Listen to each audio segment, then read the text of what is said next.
push this button. Hey, stop!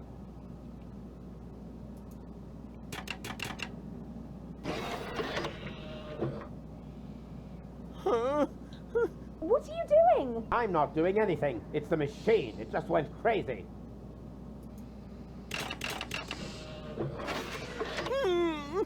No! Stop! I said stop it! Stop! No! Huh? What's happening to me? Miss Girl, stay with me. You have been injected with an overdose of sodium amytal. You must stay with me now. Do you hear me? Stay with me! No. What? Why not? Because Goal! I love Rufus. Goal! Stop! God! Get this Goal! useless I scrap didn't bin mean out for of my that to sight at happen! once! Throw it overboard! Goal! Immediately! What have I done? Go! What have I done?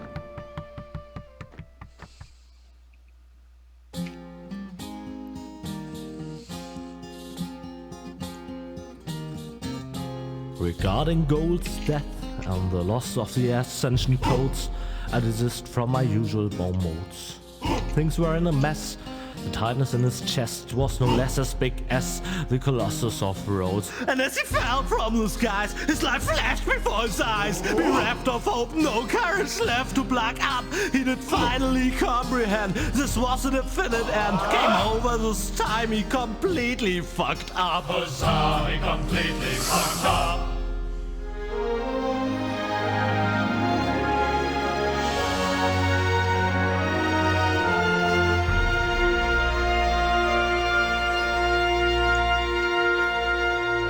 Did I get a bad ending? Is there a bad ending to the game?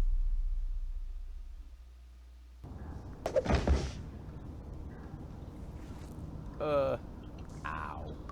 Huh? What? Oh, it was hell. Of course. So that was quite a bitter pill to swallow, wasn't it?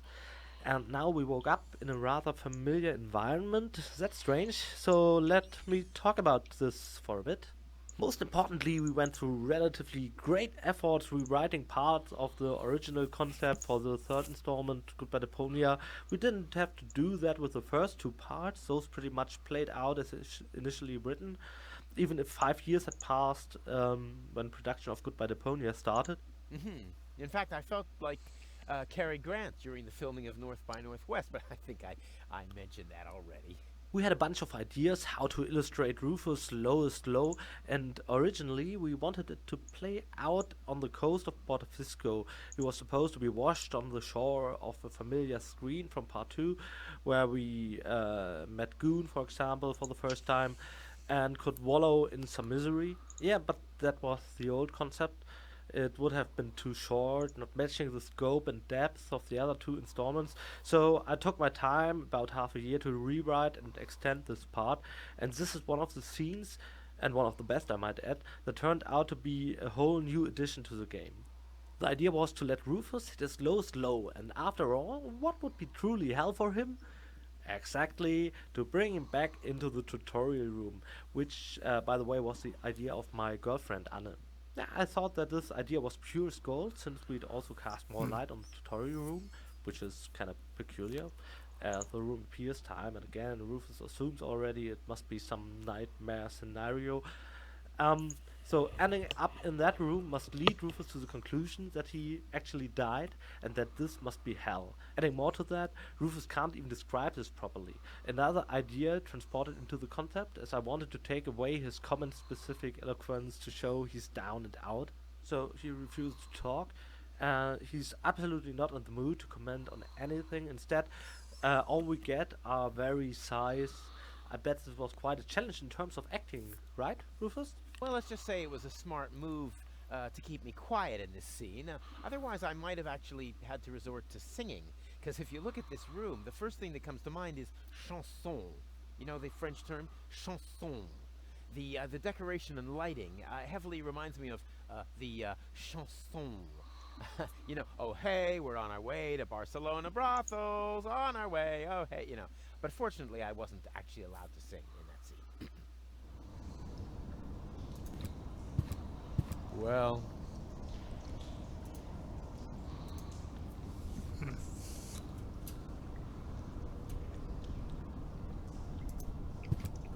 Oh.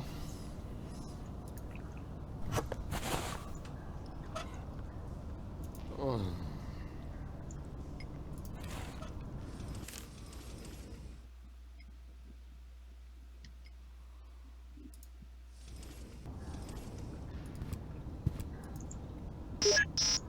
Huh?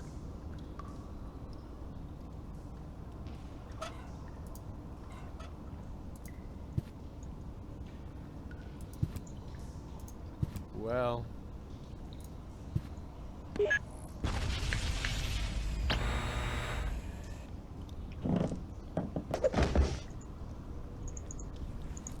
Ouch. Hmm? Huh.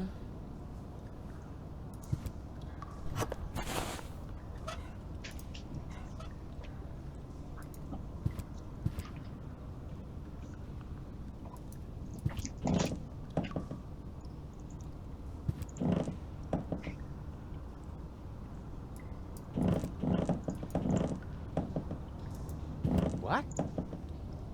What?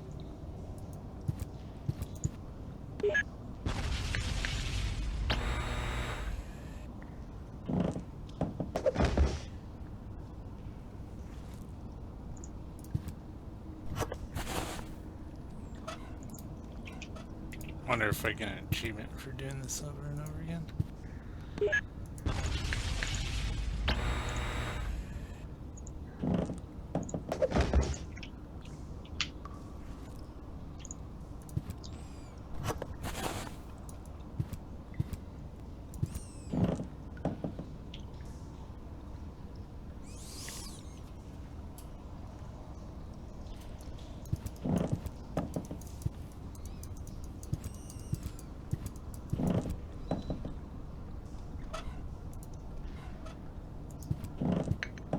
Huh.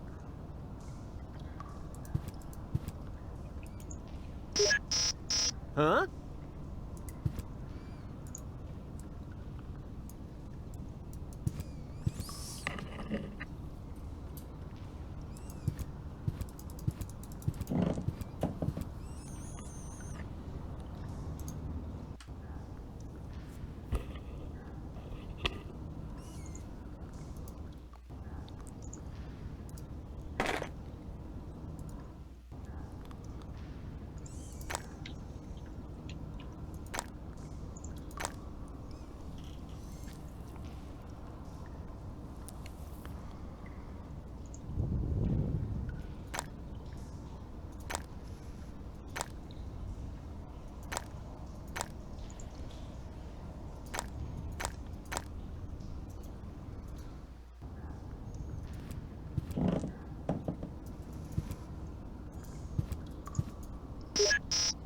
Huh?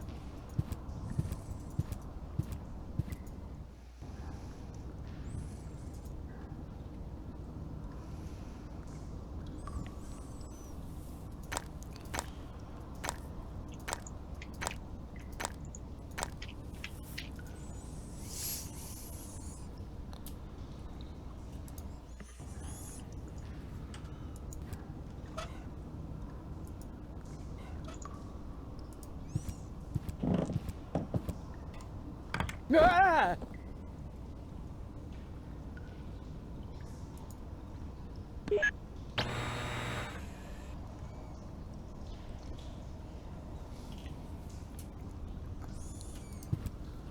Hmm. Ah!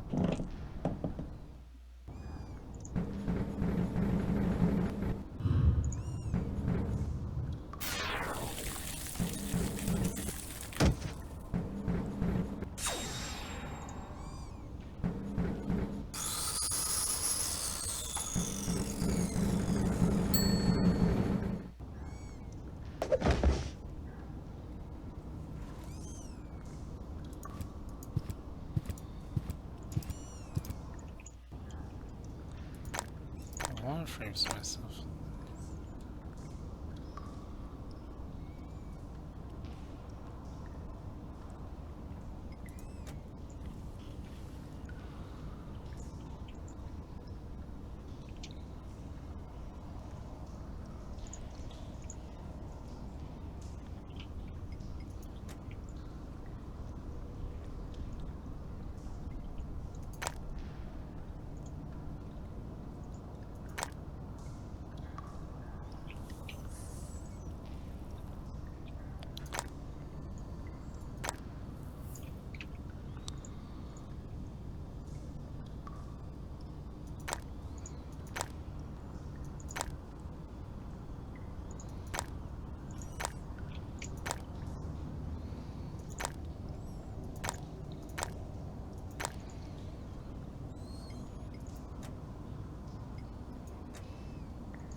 Ah! Let's hope this works.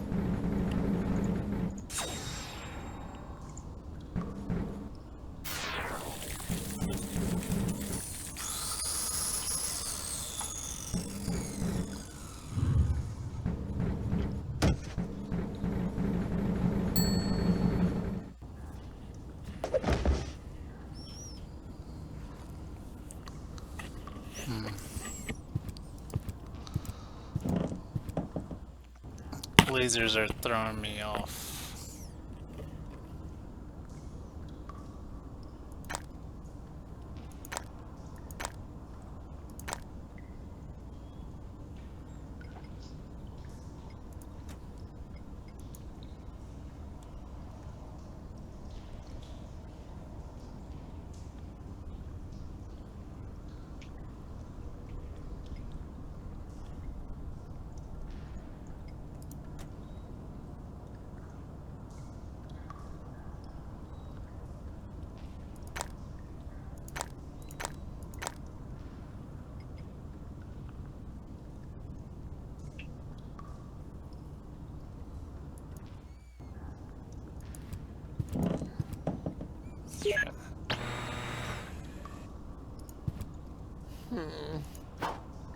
Ah!